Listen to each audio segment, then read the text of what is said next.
Today begins a new satsang series called Original Intimacy, and it's really an invitation to go on this inner pilgrimage to the 5 auspicious healing shrines of the elements, which came to me as I was contemplating how do we, in the midst of a world of ever-changing conditions, how do we find stability in ourselves?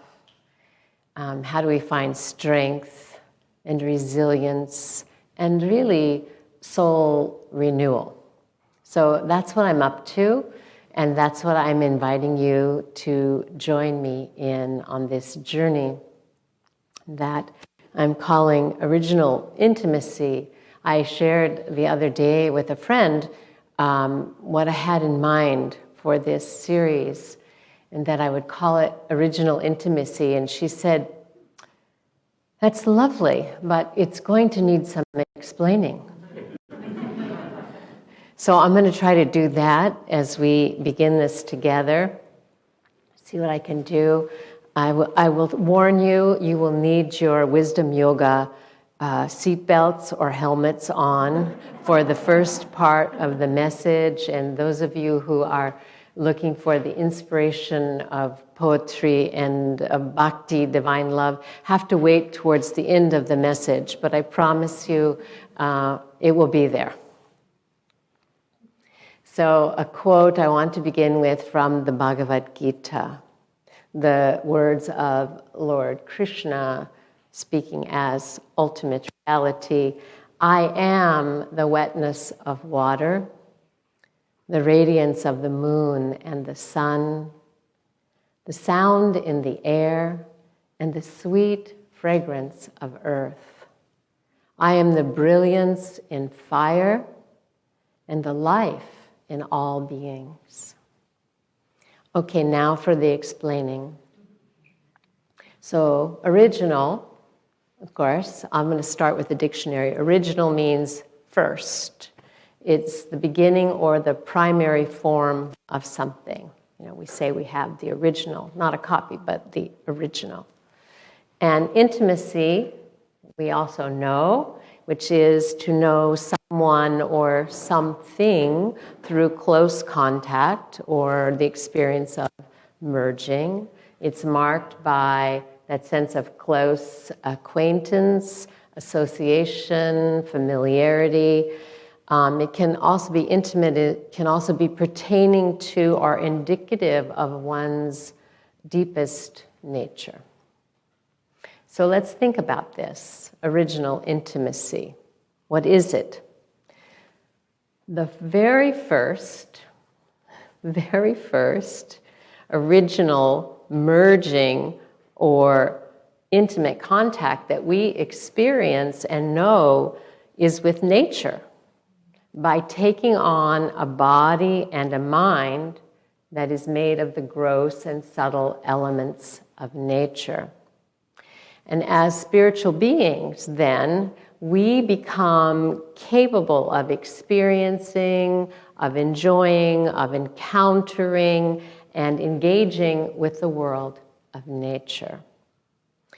The philosophy of Kriya Yoga that we study here at the center introduces us to our essential nature as supreme consciousness, as spirit. And Kriya gives us a method of superconscious meditation that allows us to realize, to know directly that essence as birthless, deathless, unchanging, eternal, pure existence being. We realize we are that. But here's something. I want to bring something that often gets left out, that is so important, equally important to understand. And that is that absolute reality only comes to know itself through its relationship with nature.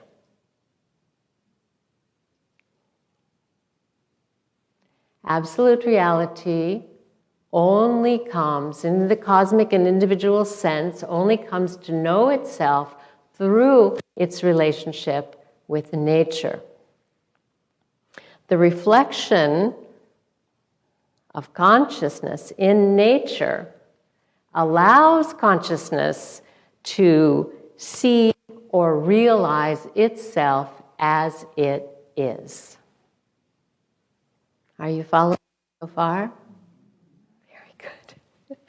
Both spirit and nature, or as they are called in Sanskrit, Purush and Prakriti, one are both eternal principles. Both eternal. Spirit, eternal. Nature, eternal. One transcendent, one beyond world and change, one immanent in the world changing. Both eternal. Consciousness and power. Not two. That's the mantra. Not two. TWO. One absolute reality with one aspect free of qualities and the other imbued with qualities. God beyond the world, God in the world and as the world. Now, over the centuries, God, or absolute reality, which was once close to people as the very earth, got farther and farther and farther and kept receding farther and farther and farther away, imagined farther and farther and farther beyond us. The God in the sky model is on its way out now. The further we go into space, the more that becomes problematic. Hey, where is he? Did you see him up there? No, we didn't. But the God as transcendent, apart from the world idea has not left us. So how do we connect with that? This is important, don't you think? In terms of how we experience life, how we experience ourselves, how we experience our relationship with nature and our planet.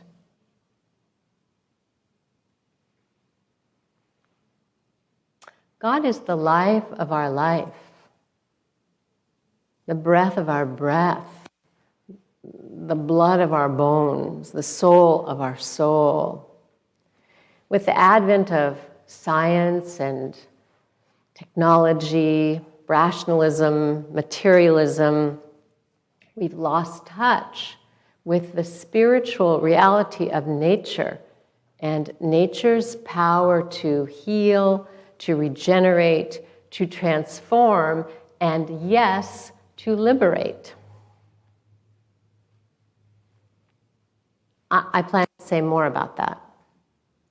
So, supreme consciousness, think about this. Supreme consciousness alone is eternally unmoving and unchanging, right? We've defined that. Pure existence being, unmoving, unchanging, right? Right, okay. So that which is unmoving, unchanging, is incapable of any action. Doesn't act, doesn't change. It is therefore up to nature to provide consciousness with the experience of enjoying the world and finding liberation from identifying with it. Now you might be saying, but wait. And I say, there's more. But wait, I thought enlightenment was liberation from nature. I thought enlightenment was freedom from the world. You ever thought that? But enlightenment is seeing what is so. Enlightenment is clear knowing the way that things are. So enlightenment is freedom from sorrow born of ignorance. When we see the way things are, we are freed from ignorance, the primal error. We see clearly then the eternal dance of consciousness and matter, or spirit and nature, and we can live in the world then freely without ignorance and the hatred and the greed that ignorance foments. This is liberation in the world. So, as I was writing this up last night to share with you, I was having a conversation with myself, well, several of them. And one of the voices in my head said, "What are you doing?" And I said, well, I'm trying to describe how God is fully present in nature and in the world. And so I answered myself by saying, well, why don't you just tell people to look? Which was a great wisdom instruction, really. Because that's it. If we could only look at the way things are, we would see. But sometimes we get so wrapped up that we lose our ability to look and to really see the way that things are. So how do we see the spiritual reality of this life in this body on this earth? Well, as human beings, we have a wonderful example of how to do it, right? Our feet are on the ground. Our feet are on the earth. God said to Moses, take the shoes off of your feet. You're standing on holy ground. Our feet are on the ground. And then our heads, our crowns point to the sky, to what we think of as the heavenly realms. Well, what is between those two? Mind. Mind and heart.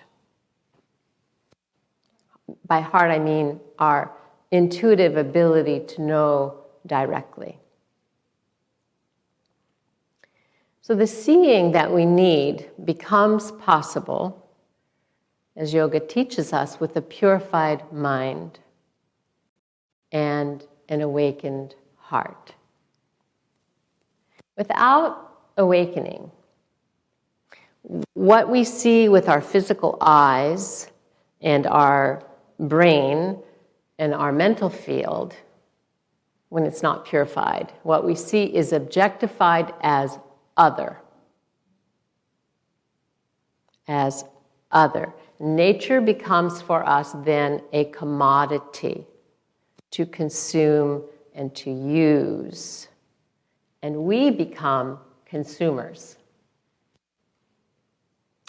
And as consumers, we try to restore ourselves, usually by getting things, by acquiring something, because we feel something is missing. But we end up just depleting our own resources in that way. So we need a way to deconstruct the wall of ignorance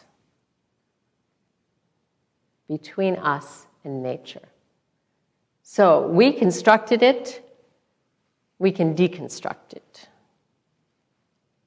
There is a pattern in nature that connects. And this is the one I'm inviting you to explore with me on this pilgrimage. To see the world in a grain of sand. And the cosmos mirrored in the human body, the mind, and the soul is both a profound and a practical method for contemplation, for meditative insight, and for spiritual renewal. Right where we are, right with this very stuff that we have every day. So this, for us yogis, may be a little different practice. We're used to closing our eyes, going within, and experiencing that reality that is unchanging, unmoving. I'm inviting us also now to open our eyes and experience that reality that imbues all of nature and to be restored by it. The 5 elements of nature, earth, water, fire, air, and ether or space, are the basic building blocks of all creation. Everything in nature, including our bodies and our minds, is formed of the elements. Everything. So focused contemplation on any one element can be a doorway into the heart of reality. You just have to start looking in a very deep and profound way. It becomes then an experiential introduction to what I'm calling original intimacy. So let's start here. And as Reverend Sundari mentioned, today's message launches the first month of this yoga yatra, this yoga pilgrimage to the divine self. So begin your own healing journey of renewal by entering the auspicious shrine of earth. So this whole month, let's focus on earth element. And as you do, you'll find teachings will come, insights will come, healing will come, inspiration will be there. Pope Francis is along with us in our journey. He wrote his encyclical about the earth, Laudato Si, on care for our common home. And he wrote, everything is related. And we human beings are united as brothers and sisters on a wonderful pilgrimage. Woven together by the love God has for each of his creatures, and which also unites us in fond affection for brother sun, sister moon, brother river, and mother earth. Sounds a lot like his namesake there, doesn't it? So how will our pilgrimage occur? Well, it'll occur through prayerful intention, through meditation, through contemplation, rituals, and practices to purify the mind, open the heart. So you have the ebook available to you for that. So start to look. Start to remember and be present to earth now. One of the things I'm suggesting is to remember childhood experiences that you had of earth. Some of your first experiences, the ways you were introduced to this element, your felt sense of it. Children are close to the holy in the elements. They see it with fresh eyes. I remember my own experiences in childhood of earth. In particular, field that I used to walk by on the way to school, and it was situated halfway between my home and my school. And it was just a big open expanse of field. It was often plowed, and at the far edge of that field was a eucalyptus grove. And when I would come upon that open space, the scent of the plowed earth and the eucalyptus trees just invited my soul to stretch out, in between the constraints at home, the demands at school. For a moment, I was lifted out of that and into this pristine remembrance of my soul and the freedom that was inherent to my own being. So nature did that for me. And I'm guessing nature has done that for you many times as well. So we're remembering that, we're looking at that, being present to Earth's teachings and discovering the divine mystery of the One. We stop and we look and we open ourselves to it. Okay, the promise poem for the Bhaktis. This is a poem by poet James Wright, and I'm reading it from the Dharma of Poetry, a collection put together by John Brehm. When you listen to this poem, think about not only the experience that he's describing, but how they come to the experience, how the experience becomes possible. They start off on a highway, but they get off the highway. First clue. A blessing. Just off the highway to Rochester, Minnesota, twilight bounds softly forth on the grass.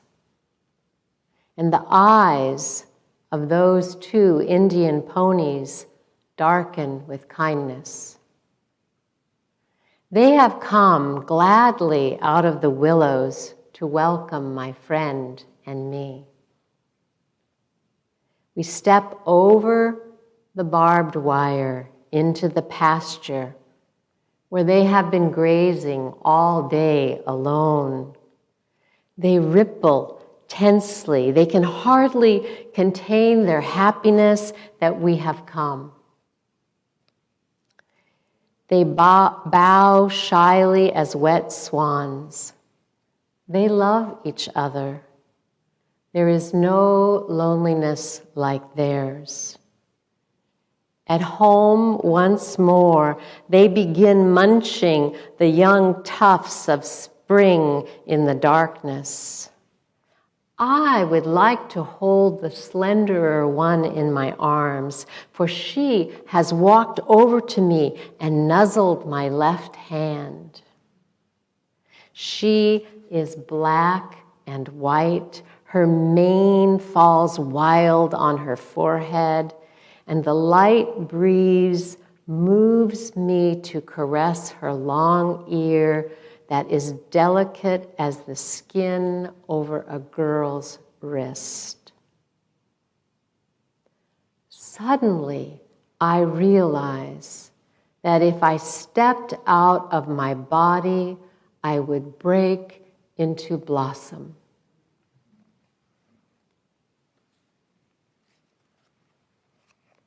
By standing exactly where we are, being that present, getting off the highway, stepping over the barbed wire, going into the moment, listening to that innate call to bloom that is always within us. We connect to the divine power in nature to restore the soul. Happy pilgrimage.